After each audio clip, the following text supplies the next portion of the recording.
When people think of the Vietnam War, one image comes to mind above all others: the thumping rotor blades of a helicopter slicing through the jungle air. That sound, instantly recognizable, belonged to the Bell UH-1 Iroquois, better known to soldiers and civilians alike as the Huey. The Huey is more than a helicopter. It became a symbol of an entire era of warfare.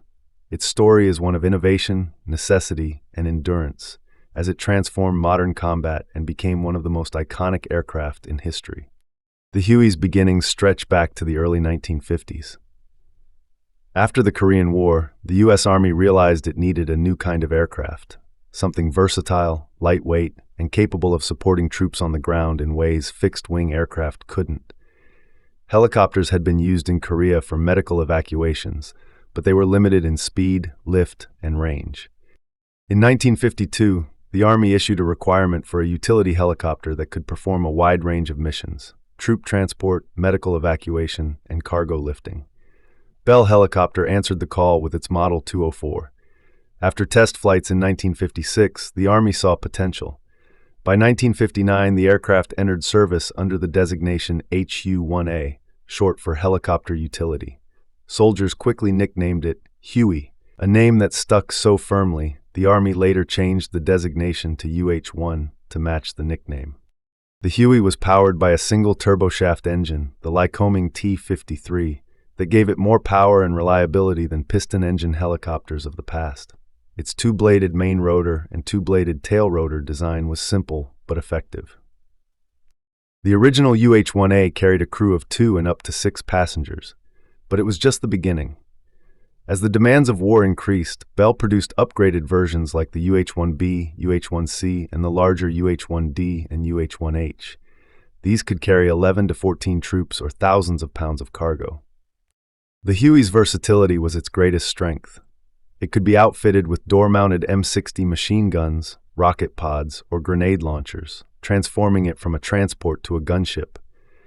In medevac configuration, it could carry stretchers and wounded soldiers, flying them to safety faster than ever before.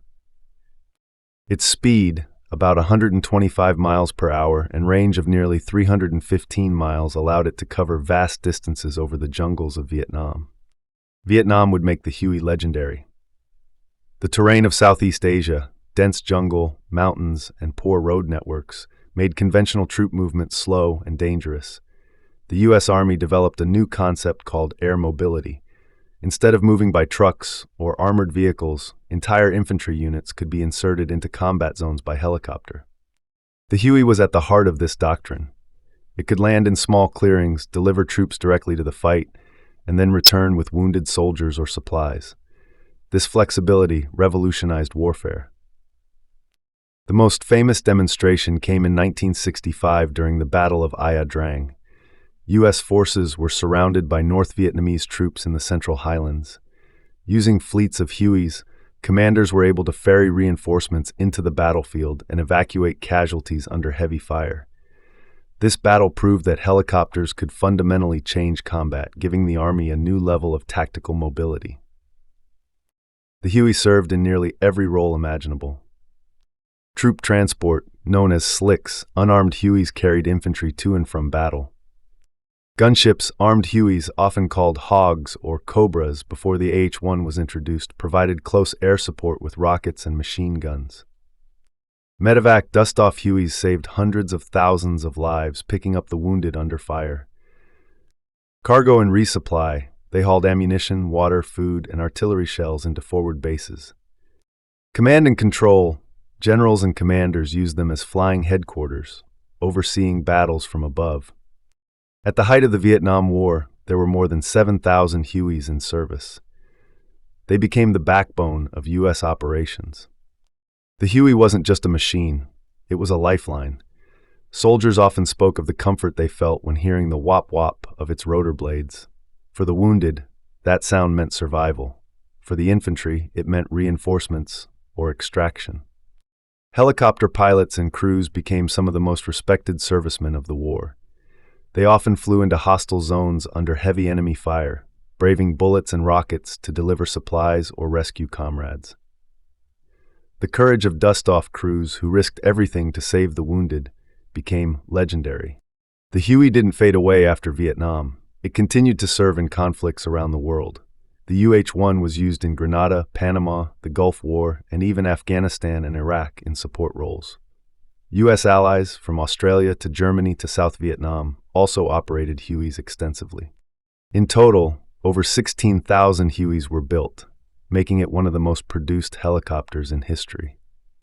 Today, the Huey is still in use in some countries, though the U.S. military has largely replaced it with more modern helicopters like the UH-60 Black Hawk.